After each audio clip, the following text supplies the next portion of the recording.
Jay here for Stretford, Paddock. I just had a producer swear at me. I think as he realised that we're live. This is the Paper Talk. Thanks for getting involved. Do get involved in the chat. Do get involved in the comments. Do hit that like button as well. As you can see from the thumbnail, it says there, Ollie's triple target. We're going to get into that because basically there's been a few reports, been lots of reports, obviously about the usual suspects, Jadon Sancho, Kieran, Trippier. Could be potentially other targets on the horizon, lots of talks of Varane, of Ramos. So we're going to get into all that sort of stuff as well. And where's the triple target come from? Well, that's from James Ducker in the Telegraph, which I'll get to shortly. We spoke to Fabrizio Romano last night on the Tier 1 Transfer podcast. We had a live chat with him. Obviously, thanks for everyone who got involved in that. Loads of great comments, loads of great questions. Put to Fabrizio Romano. Makes my job a little bit easier when you guys do all the questions. But yeah, we asked him about Jadon Sancho, which I'll get to in a minute. We also asked him about Kieran Trippier, because Kieran Trippier is a player that has been heavily linked. I'm going to say that, heavily linked. You know, we always talk about these transfer terms that we have on the papers, don't we? Like, you know, war chest was a favourite, or, you know, open to the idea of moving to is one of the most meaningless ones. Well, heavily linked is another favourite. But Kieran Trippier there's talks that, or reports, sorry, that he's ready to move back to Manchester or Greater Manchester. He's from Bury. That's another debate we don't need to get into, whether that's Manchester or Greater Manchester. I'll let you decide. But there's a sticking point, and it's the price, as always, with Manchester United and transfers. People want money. Clubs want money for players, and we've got the Glazers as owners, and it's always a problem. But on this front, we might be right not to spend the money that Atletico Madrid reportedly want. When we spoke to Romano last night, and it's been reported elsewhere, Atletico Madrid want around 40 million euros for Kieran Trippier. Now, this is a player who's had a very good season at Atletico Madrid, at Atletico Madrid, get my words out, has won La Liga, is obviously, you know, does well for England, but he's 30 years old. And prior to his move to Atletico, at Spurs, he was a good player. He was a good Premier League player. I don't think he was world-class or anything like that. Now, if you're going to spend 40 million euros on a 30-year-old who's had a good season at Atletico Madrid and does well for England, for me, that's a little bit excessive. I think for that sort of money, you'd want someone who's going to be potentially at your club for the next sort of 4 or 5 years. I don't see that happening with Kieran Trippier. I think he's going to come in for a couple of years until Ethan Laird is ready to be back up or to rotate with Aaron Wan-Bissaka. Also, let's not forget, Kieran Trippier, when push comes to shove, probably isn't going to be first choice. Aaron Wan-Bissaka will probably be United's most regular right back. I'm not talking about times he goes to the toilet. The one who plays the most frequently. But Kieran Trippier will give us another option. He'll give us a backup. Are we going to go out and spend 40 million euros on a 30-year-old who's just a backup? I'm not so sure about that. Lloyd James in the Super Chat says, do you think, aside from I'll start again. Do you think, aside from Sancho, who is priority, will be going after those who have had a good Euros rather than someone already on the list, cheaper? It's a great question, that.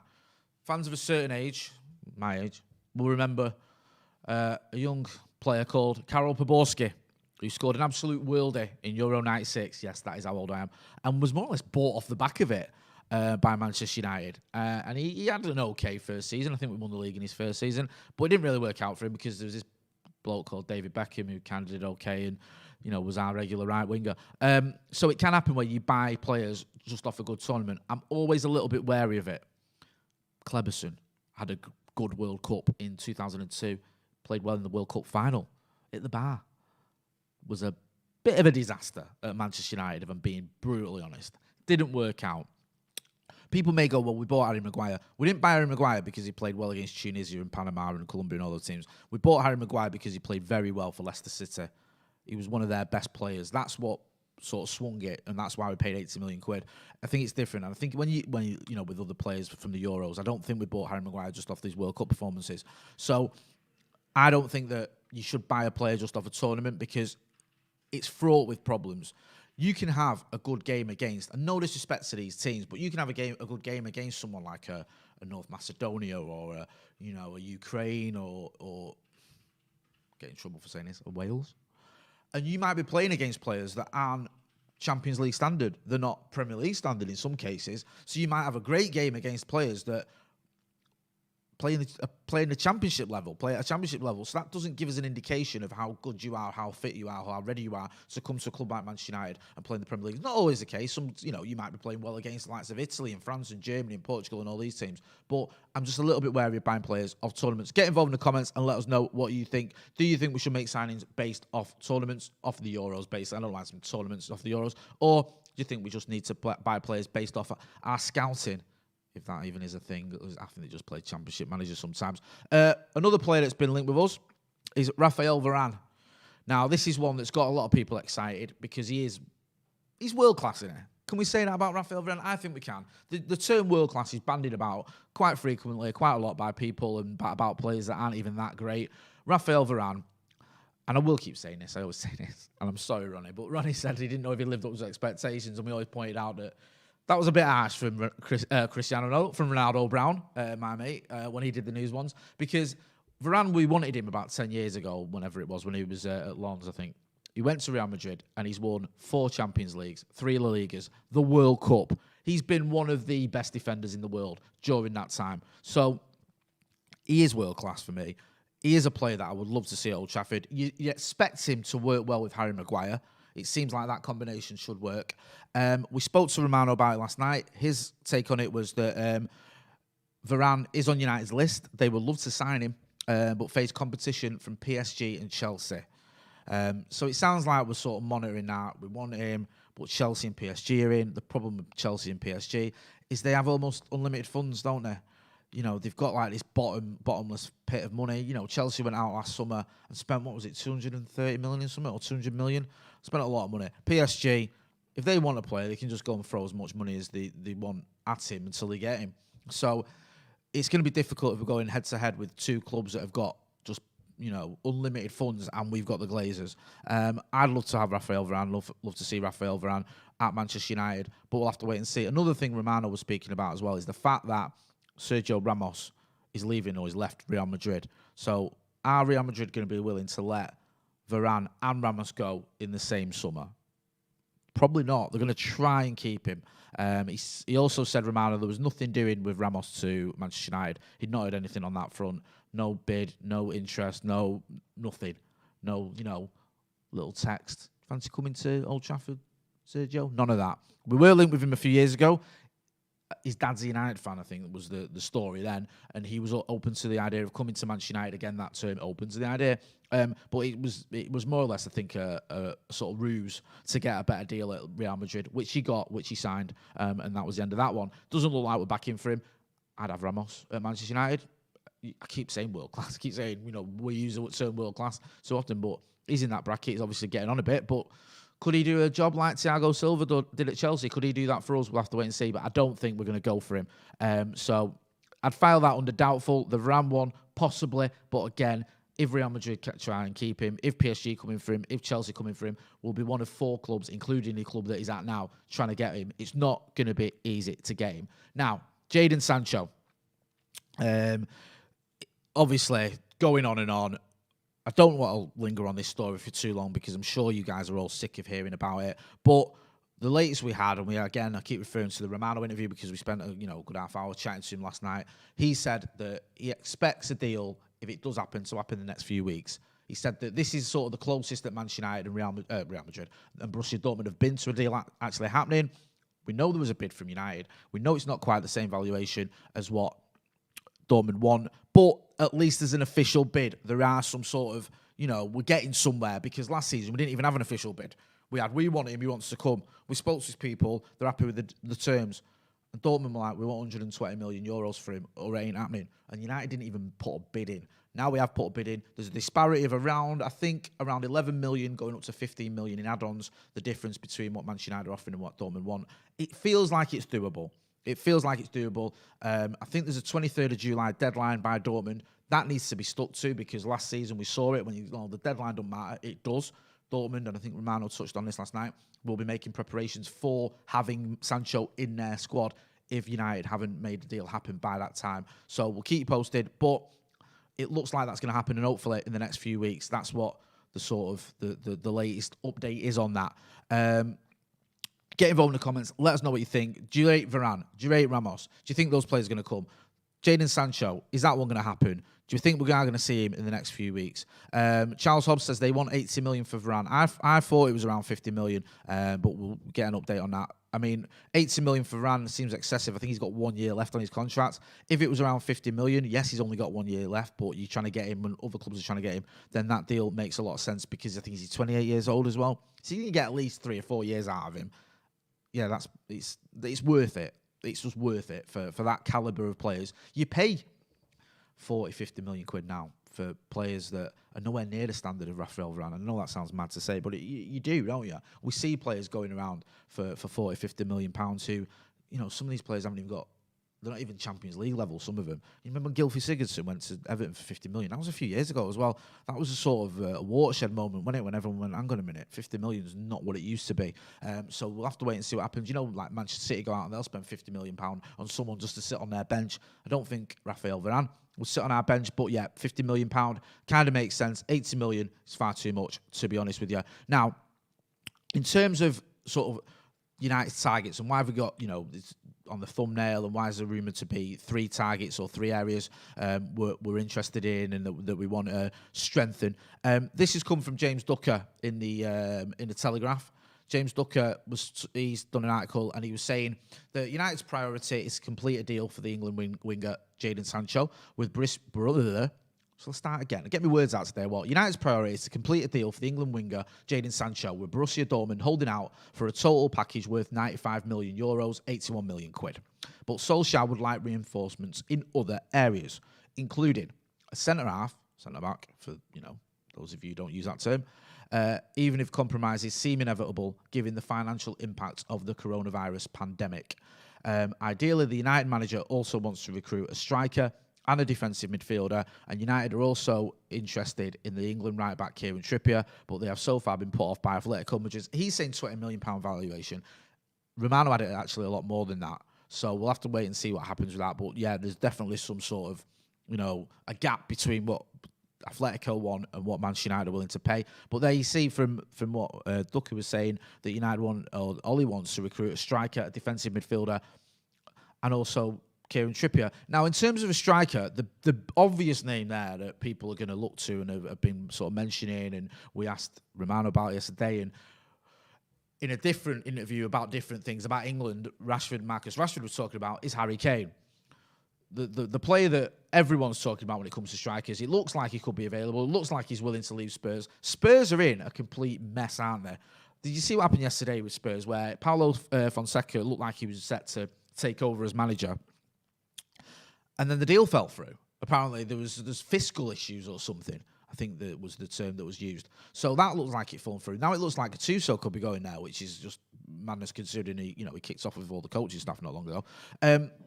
So the general feeling there is that Spurs are in a mess and Kane wants to leave. Now, the problem with that is you think, right, great, Manchester United could go out and get him. In the past, we would have gone and got someone like Harry Kane, just like we got Teddy Sheringham when he was Spurs' main striker, just like we got Dimitar Berbatov when he was Spurs' main striker, just like we got Michael Carrick when he was Spurs' best midfielder. But Manchester City are in for him. Romano was talking about this again yesterday. I keep referring to it because he's Mr. Reliable and we spoke to him.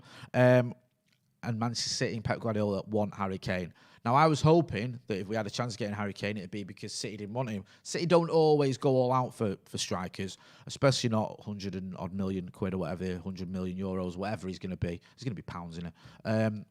But yeah, it looks like they're in for him, so it's going to be very difficult for Manchester United to get Harry Kane. You can see there from the graphic that Marcus Rashford's been waxing lyrical about him. I thought for a while now that he's been one of the best number 9s in the world. Nothing that he does now changes my mind. I mean, it's not the most insightful comment from Marcus Rashford. He's fair, he's right to make it, but it's not like you're going to go, actually, yeah, I didn't think of that. Yeah, good point. So, Harry Kane, to United, you'd imagine that Ole Gunnar Solskjaer is a fan. He's available, but with Manchester City going for him, with the money we're going to spend on Jadon Sancho, I can't see us getting Harry Kane. I can't see that deal happening. People a few weeks ago were saying, maybe we can do some swap deals. You have to swap a lot of players with Spurs to try and get Harry Kane. I don't even think we've got that amount of players to spare, to be honest with you. Get involved in the comments. Let us know what you think. Do you want to see Harry Kane? Do you think that deal could be happening? Or do you think he's going to go to Manchester City now? Do you think that's a sort of done deal? Because it looks like, as well, that sort of Manchester City's response to losing the Champions League final is to spend money. It's like, oh, that was the issue. It wasn't that Pep Guardiola got it wrong. He can't get his tactics wrong. We can't question that. So it's to go out and spend more money. So Harry Kane looks like he could be a target for them. In terms of a defensive midfielder, that was one of the areas that James Ducker mentioned. He said that, United want a striker. Ollie wants a striker. Kieran Trippier and a defensive midfielder. We've had lots of stories, lots of reports. Saul Niguez was a player that was reportedly being linked with Manchester United. Yuri Tielemans was linked with Manchester United as well. He's having a very good tournament so far for Belgium, if you care about that sort of thing. These are the players that are sort of, being touted and possibly coming to Manchester United. We've not had anything concrete yet, though, when it comes to defensive midfielder, but I do think that should be a priority. Manchester United need a defensive midfielder, and I think that solves a lot of problems with Manchester United's team if we get an actual defensive midfielder in. Paul Pogba, for example, could probably play alongside an out-and-out defensive midfielder in a deeper role, and that would allow Marcus Rashford to play on the left, Bruno Fernandes to play in the 10, and hopefully Jadon Sancho, if he comes, to play on the right-hand side. Darren Cox in the super chat says, maybe United should remember Ramos taking us for mugs 2 years ago. That's what I was talking about earlier. Let's get in talks with him and say we want him right up to the window closes. Oh, so he's up for a bit of, tit for tat. You did it to us. We're going to do it to you. I'm not against that sort of thing. Get involved in the comments. Let us know who you'd want to see if we saw our defensive midfielder come in. Dylan Chitty says, let's get Bissouma. Bissouma's a lot of love for Bissouma in the chat over the last few months. Brighton have had a decent-ish season. I know they didn't exactly tear up trees in the position, but the way they play football, they played really well. If you're into all your sort of XG stuff, they create a lot of chances. It's just they couldn't finish the dinner early, despite the fact they've got Danny Welbeck, one of the greatest ever players in Premier League history. But yeah, Bissouma had a great season. Could fit in at Manchester United and do a job. And you'd think he'd be gettable. He'd be one of those players you could sign. Tame says, please sign Locatelli. Flavour of the month, Locatelli in it for Italy. Talking about having a good tournament. Yeah, people looking at him after his performance the other night for Italy. We even asked Romano about that. I don't think United are in for him, have shown any interest in him. But yeah, he's definitely one that a lot of people have been talking about and would like to see happen. PFL95 says Locatelli, Neves, Camavinga, Bissouma. So he's just naming loads of him. Get them all in. Any one of them, I think, could come in and do a job. Ruben Neves is another one that's pops up now and again. Is he a 6? Is he an 8? There's always this debate in there with certain players. Are they a 6? Are they an 8? Could they do a job in the 6 anyway? I'll let you lot decide that. But yeah, I just want to see us go out and sign someone who can play in that role, because McTominay and Fred, they're not the answer.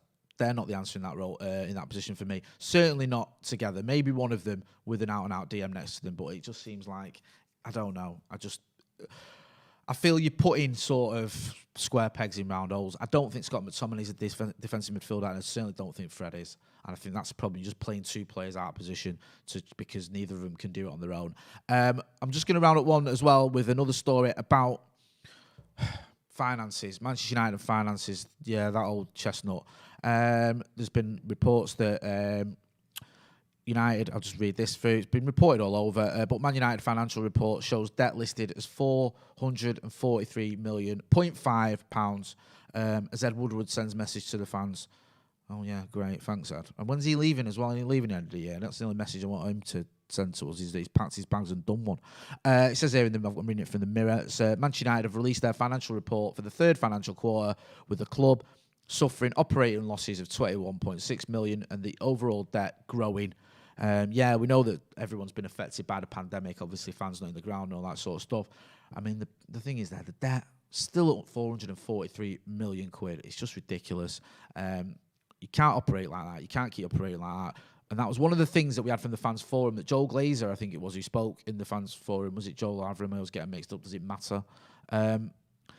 They said that you couldn't, they're not, the debt isn't an issue. They're not going to address the debt or whatever. It's not going to go away. It's not an issue. Well, it is. You can't just keep running all this debt, and especially not when the stadium's crumbling, when you've got the women's team manager leaving because the facilities aren't good enough. They're having to take buses to the toilet, and the team's not competing at the level it should have been. I mean, you can't just ignore that, and you can't just keep saying the debt isn't an issue, and you can't just keep taking dividends out of the club, which is what the Glazers keep doing. But I don't want to keep going on about the Glazers because we'll be here all day. I'm just going to read through some of your chats. Someone says, Zala TV says, death to the double pillar. We aren't getting any players, says Campbell. Hafif Shukri says Trippier can work both right back, left back. Good signing. Yep, he's played there for England, I think, and he both sides. So maybe it would be a good signing. We just need to get closer to what they value, what Atletico want for him, and what we're offering. Because at the moment, regardless of who you talk to, whether it's James Ducker, what he's reporting, whether it's Romano, what he's reporting, there's a gap. There's just different reports on how big the gap is, but there's a gap in between what we're wanting to offer, what we're willing to offer, and what they want. And also, don't forget as well, I think he's got a year left, is it, on his contract or something? He's not on a long-term contract there, so I don't think you're going to go out and spend 40 million euros on someone who, is 30 and doesn't have that long left on his contract. I'm going to wrap it up there.